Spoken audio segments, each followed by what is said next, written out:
Hey, Anna. Hand over your card.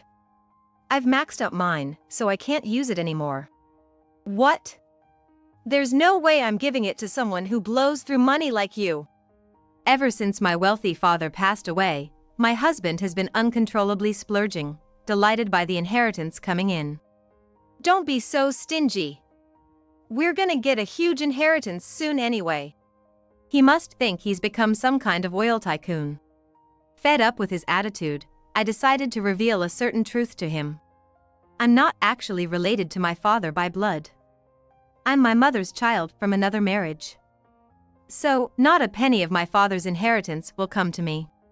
At that, my husband, who had been lounging arrogantly on the couch, sat up abruptly, a look of shock on his face as he stared at me. What? Why have you kept something so important a secret until now? Then what happens to the massive inheritance? His face went pale, and the next words out of his mouth were, I have no intention of staying with a broke and unattractive woman. Let's get a divorce. This decision of his would come to strangle him, as he would come to greatly regret it the following day. My name is Anna, I'm 37 years old. I lived alone during my college days, but returned home when I landed a job at a local company, and now live with my mother and father. I work in the human resources department, and although it's busy, I don't face much stress and live a rather ordinary life. I didn't have any particular hobbies, but after being invited by a coworker, I got into golf and even started attending a members-only golf lesson introduced by my father. I never knew, but my father's golf skills are on par with a professional's, and I was very surprised at his prowess when we played a course together.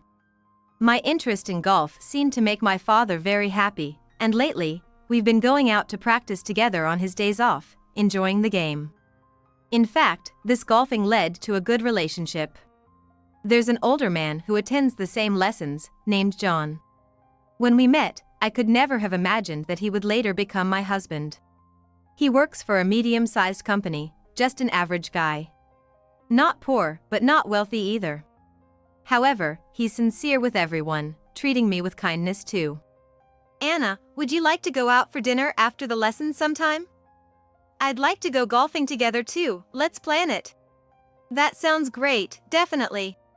Our relationship began naturally after meeting up more frequently following the lessons. Truth be told, I had never been in a relationship before and was quite passive about love, but I found it easy to talk with John.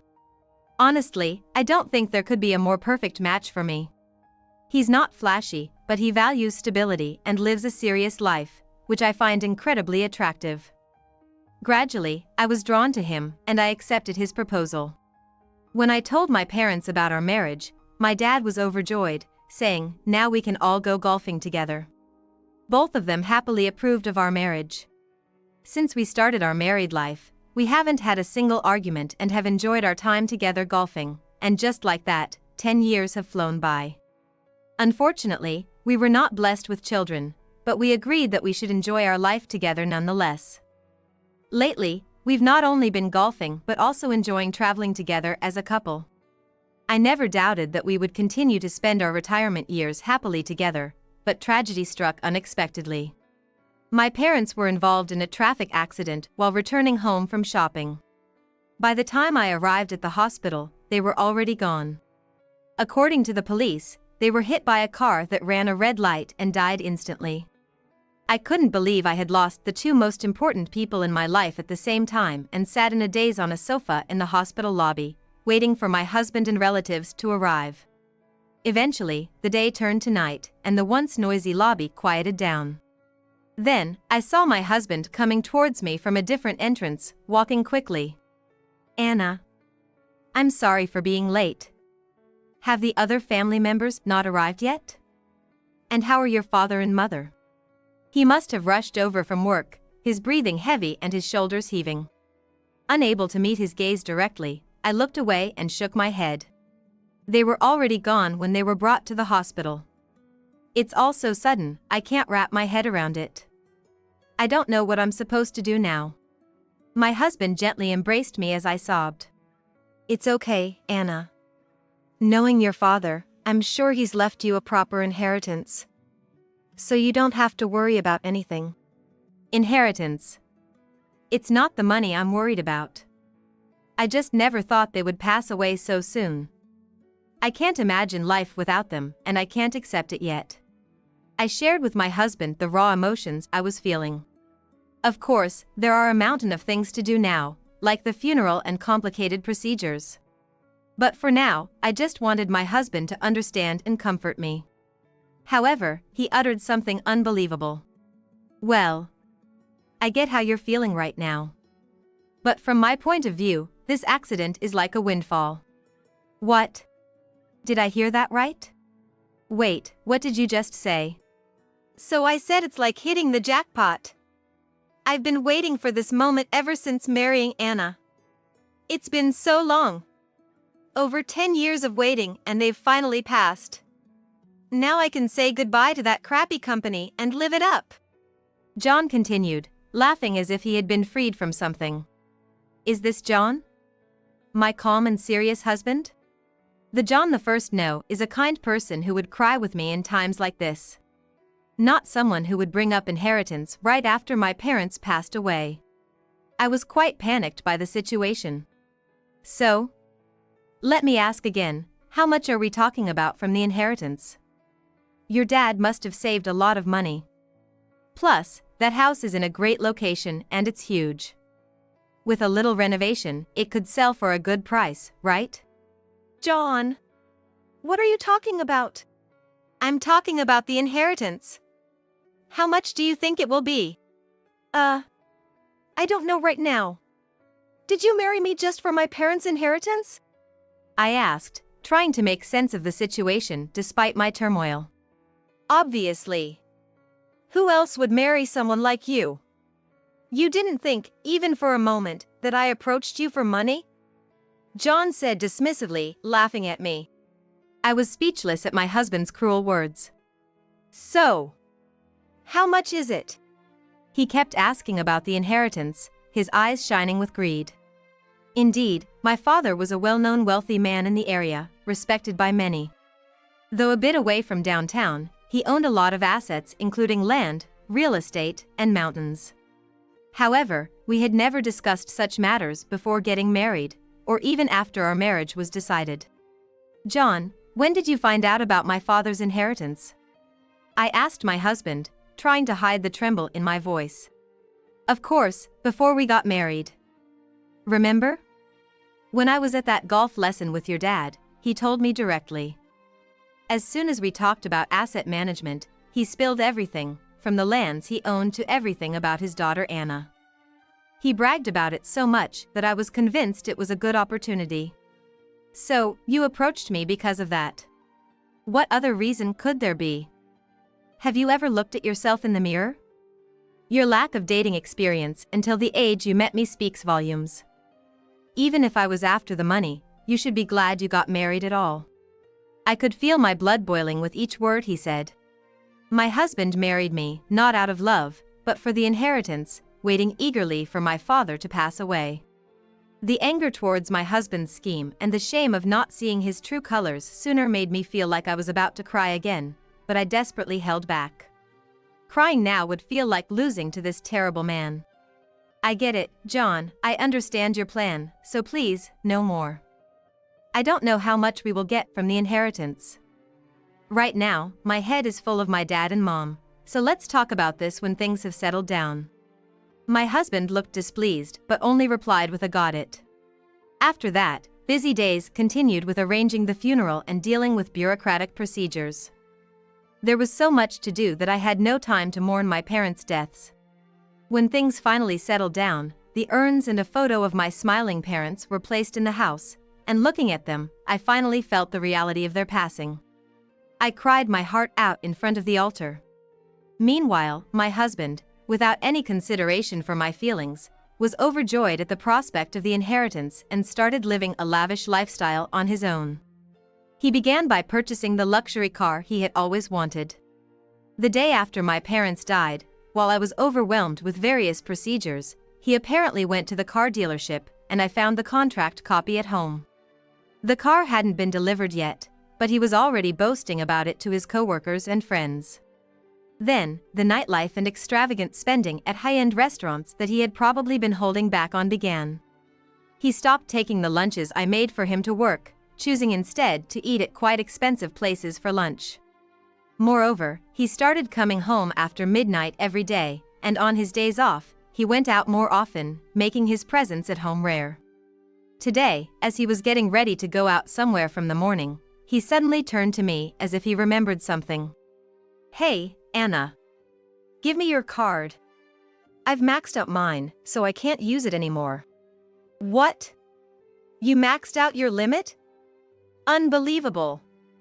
There's no way I'm giving it to someone who spends like that." "Oh, scary. Don't be so stingy. It's fine, right? We're gonna get a huge inheritance soon anyway." He must think he's become some kind of oil tycoon. Fed up with his attitude, I decided to reveal a certain truth to him. "You know, John, I never told you this, but..." "Oh. Finally gonna tell me how much the inheritance is? Don't beat around the bush, just tell me." "I'm not actually related to my father by blood. You get what I mean?" At that, John, who had been lounging arrogantly on the couch, sat up abruptly, a look of shock on his face as he stared at me. My mom was divorced, and she remarried to my dad. I was her child from another marriage, so there's no blood relation between me and my dad. That means I won't get a penny of the inheritance. What? Why have you kept something so important a secret until now? Then what happens to the massive inheritance? I don't know. Probably my dad has several siblings, so it'll likely be divided among them. It seems like you had a misunderstanding, John, but you're gonna have to figure out how to pay for that maxed out card on your own, okay? No way. This has to be a lie. John's face went pale. He struggled to accept the reality that there would be no inheritance. I gave a lot of cash to Alice. She said she was moving out to live on her own, you know. For the initial costs, furniture. Wait, who's Alice? I was confused by the sudden mention of this person. It's obviously my affair partner. John, unsettled by the news of no inheritance, revealed his infidelity. And why didn't you tell me something this important? You could have at least had the decency to tell me after my parents passed. My husband started yelling and blaming me, which just made me disgusted. It hadn't even been that many days since my parents died, and here he was, spending extravagantly. But well, with this card's limit, I can barely scrape by. It would have been bad if I'd made one more big purchase. I had my eye on this watch. Man, that was close. Safe, he said, checking the card statement on his phone, seemingly relieved. It seemed he had narrowly avoided a disaster. This makes no sense. Marrying a wealthy man's daughter and it comes to nothing. No money, and stuck with someone ugly. I have no use for you anymore. Does that mean you want a divorce? Yeah, that's right. He laughed at me as if mocking. Seeing him like this, I felt deeply sad that my entire marriage had been built on lies. There was no point in continuing a marriage with someone whose true character was now clear to me. His offer was actually a relief. Fine, I agree to the divorce. Continuing this loveless life is just empty. However, I demand alimony for your affair and that you waive any claim to assets. Since you confessed to the affair, that's only fair. I don't care. If it means I can get away from you a second sooner, any condition is cheap. We can go to the courthouse right now and file for divorce if you want. True to his word, we went straight to the city hall and quickly finalized the divorce. When we got back home, he packed his things and left for Alice's place. I didn't bother to see him off, I just listened to him leave. The next day, I went to my parents' house. It was hard to go to the now empty house, but there were things like sorting through my parents' belongings that I had to take care of. Plus, ever since the day my parents passed, my mind had been in turmoil, and I thought sorting things out might help me organize my thoughts a bit. My current home was only a short drive from my parents' house. I arrived, took a deep breath before touching the doorknob, and then opened the door. I'm home. A week ago, my mom would have greeted me with "Welcome back, Anna," but now, the room enveloped in silence naturally offers no such response. The last time I was here was a few days before my parents' accident. It feels like a distant memory, even though it was so recent. I looked around the room to calm my heart before starting to sort through their belongings. Beginning with the dresser in my parents' room on the second floor. I remember my mom once telling me that important things were kept in the dresser and to look there first if anything happened to us. At the time, I was shocked to hear her say such a thing and brushed it off, but now that something had happened, it felt all too real. I checked the dresser from top to bottom. It was so neatly organized that there was hardly a need for sorting, with documents related to contracts and expensive-looking jewelry laid out. There were also necklaces I had given as gifts in the past, bringing back memories and a sense of nostalgia. Among the shelves of contract documents, I found a white envelope labeled "For Anna, open in case of something happening." What's this? A letter for me? Gently, I opened it to find several sheets of letter paper, the first of which was labeled as a will. Surprisingly, not from my mom but from my dad. As I hurriedly read through it, it contained something I never expected. It mentioned how he thought of me as his true daughter, even though I was my mother's child from another relationship. And that in the event of something happening to him, half of his estate was to be inherited by my mother and the other half by me. Dad. I had no idea you thought of me that way. I hadn't anticipated such a letter. When my mom remarried my dad, I was still in elementary school.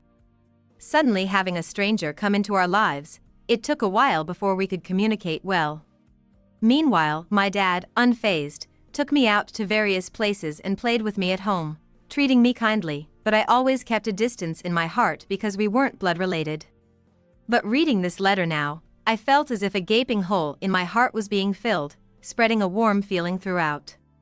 At the same time, I felt a sense of divine retribution against John for all his selfish actions, and it was quite satisfying. That's it, I thought, pulling out my phone from my pocket to take a picture of the letter's contents. After all he put me through, it was my turn to have the last laugh. With that thought, I immediately sent the photo to John, hoping to show off. I half expected to be blocked, but to my surprise, he read the message immediately and called. At first, I ignored his persistent calls, but eventually, I answered. "Hello, John? Hello? What do you mean, hello? What's with this will? You said you were just a stepchild and that the inheritance would be divided among your dad's siblings, didn't you?" John yelled, complaining to me. I thought so too at that time. Today, when I went to my parents' house to sort through their things, I just happened to find that will. I had no idea Dad thought that way. Talk about a windfall. My words seemed to fan the flames of John's anger, and he began to yell even more. "This is fraud. You must have lied because you didn't want to give me the money, right? If that's the case, I have a right to that inheritance too." Right to inheritance? We got divorced yesterday, remember? Or did you forget already? Damn it.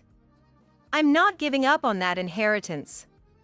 If you don't give me that money, I'll storm over to the house. John even resorted to threats. But there's no reason for me to give John any inheritance. Enough with the nonsense. You were the one who agreed to a divorce and waived any claim to assets just yesterday. And what did you say? That getting away from me was worth it.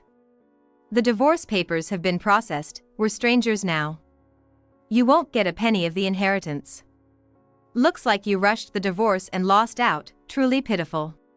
Hearing my words, John was yelling something, but realizing that spending any more time on him was a waste, I quickly hung up and set my phone to block his calls.